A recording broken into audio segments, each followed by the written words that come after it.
皆さんこんにちは and welcome to Shogo's podcast. So today's topic is something that I have been really thinking about and struggling how to explain.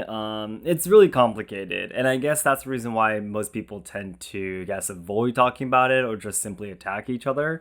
But this is another podcast episode talking about something that's related to our gender reveal video. Now, I'm pretty sure by the time you're listening to this, I probably posted the first gender reveal related podcast already, talking about my father. That was recorded on the day that I found out about my new baby's gender. And right now when I'm recording this is the timing when the video has already came out, and I took a look at some of the comments. Now, you might have seen these comments too. You might be actually the one that wrote the comments, but there were a lot of people telling me that, wow, this is a great way to limit your children's future because this is a gender reveal, right? Or there were some people telling me that I am very disappointed because I thought that you're a person who were supporting transgender people, and so on and so forth. I'm a little bit sad or disappointed, these kind of words. And I would like to say my opinion about these comments. Now, first of all, how a lot of people, I guess maybe because I talked about this in a different podcast, if you guys remember, when I made the post on my main channel talking about love hotels, and that transgender couples LGBTQ couples can stay there. Many places do accept LGBTQ couples as well. And there were on that post, there was many people telling me, "Oh, you're on that side of the people," And I was like, I'm not on no side. Well, what side is there in the first place? And I was like, someone asked me a question. That post was based on a question that someone asked me. Someone asked me a question, so I answered them. So the question was basically, can LGBTQ couples stay at love hotels? And my answer was yes. That's what I said. That's it. I told them a fact that you can stay. And there were tons of people telling me that, well, I didn't know you were a person who supported the transgender, whatever it is. And I was like, what the heck is this person talking about? And I feel almost exactly the same this time too. So the reason why I always say that I support, I don't like this word support. What does this even mean for me? It doesn't really make sense. Whenever I have tons of friends who are transgender, by the way, or on LGBTQ, right? I have tons of friends. I have people who I know of that I can actually go and talk to who are transgender, and we talked about their struggles and the challenges that they face. And what should I say? So I know what kind of things that they have to fight through. And what I always say, my opinion, is that no one has the right to choose who you get to love or who you get to be with. Like, how does that bother you? How does that affect you? From my point of view, that's my opinion. Like, if one man wants to love another man, okay, yeah, that's their life, right? If you want to fall in love with the opposite sex, that's okay. Go ahead. Like, why does someone have the right to say that no, you're not supposed to do that, right? Love is something that you have the right to choose about. So that's my opinion. No one has the right to take away that freedom from you, right? So if you want to call that I'm supporting the LGBTQ or transgender people, then go ahead and call me whatever you want to. But that's the only thing that I've been saying throughout all of all the media or all of the content I've been making. That's the only thing I said. No one has the right to stop anyone from loving someone or shifting that away from someone else. That's impossible. Love cannot be, scientifically proven. What should I say? You can't say that this person must be with this person, or genetically this person matches better with this person. No, it's a feeling. It's something magical more. I don't know. I don't want to be spiritual or anything, but you get what I mean, right? Yeah. So it's not something that someone else can decide for you. That's the only thing I've been saying.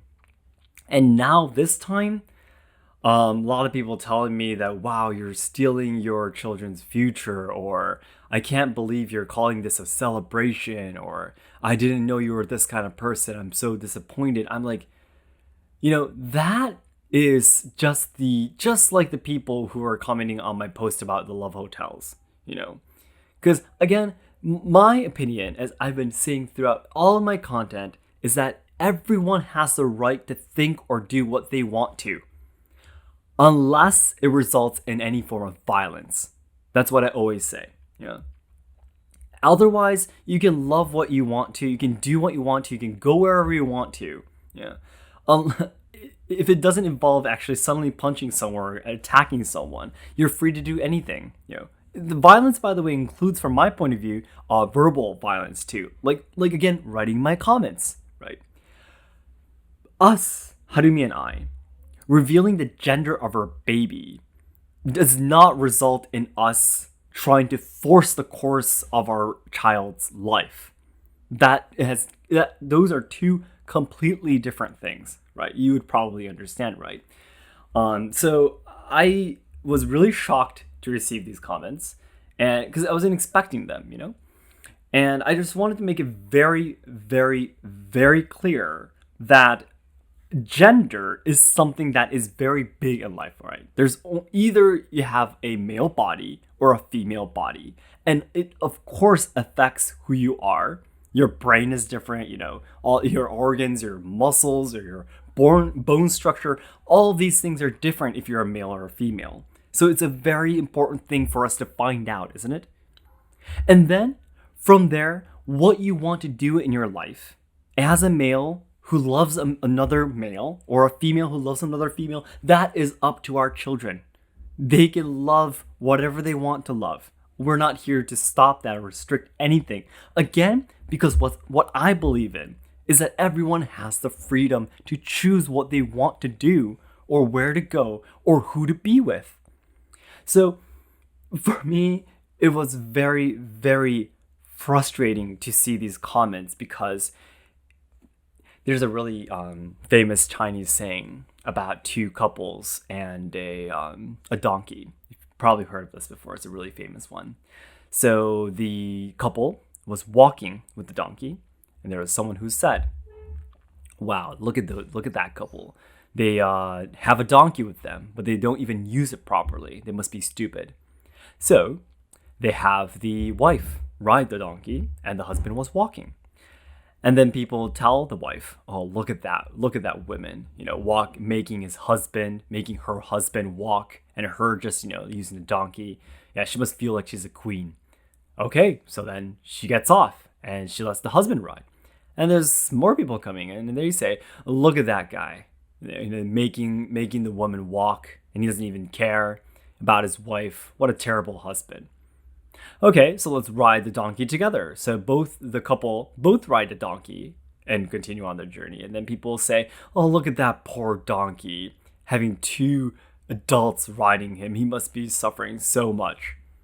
Do you get this? I'm saying in China, there is absolutely no way to satisfy everyone.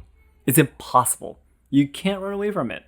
As long as you're trying to, especially like me, who makes content to the world, there's so many ideas and thoughts, values, common sense that I've never even seen or even thought of before. Yeah, so I'm always very surprised and shocked.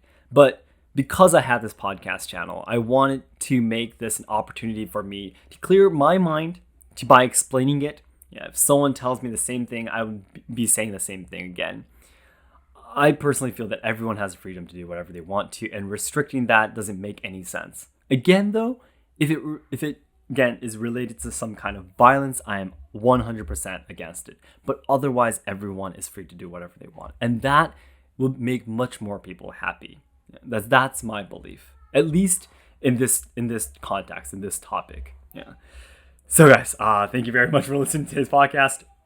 I'm really sorry that I'm recently always angry. Not always angry, but these kind of things happen, and I don't want you to think that I'm getting negative or being really sensitive. It's something that I do want to not ignore, though. in a way, I do want to respect the people who gave me these comments. And I do want to seriously receive their comments and their messages and seriously say my opinions, even if it's anger, whatever it is. It might be a negative emotion. I do want to be straightforward facing them, So thank you so much for listening to today's podcast too. So then everyone, as I always say, the ultimate goal of my life is to make all Japan lovers' dreams come true. So I know there's a lot of people studying Japanese willing to come to Japan to travel, study, or work, or even train our traditional culture and such. Yeah, just like all the iaido and tea ceremony, no theater, shakuhachi that I'm training in. Yeah. However, I'm very afraid that Japan will not be able to make everyone's dreams come true in the future because we're facing a lot of social problems. We are losing our traditional culture, and the younger generations who are supposed to be carrying on the good things about Japan are dying because of all the social issues being shoved against them. So I really want to dedicate my life trying to make Japan a better place. I want to try to solve the social problems, preserve and evolve traditional culture, and also help out the younger generations so they can have a better future. And to do this, the nearest goal I have right now is to achieve 2 million subscribers by January 2023 on our main channel. So your likes and comments help to boost our videos to new viewers who have never seen our channel before. So it'd be great if you can help us out. Thank you so much, guys. All right, so I'll be talking to you again in my next podcast. Bye-bye.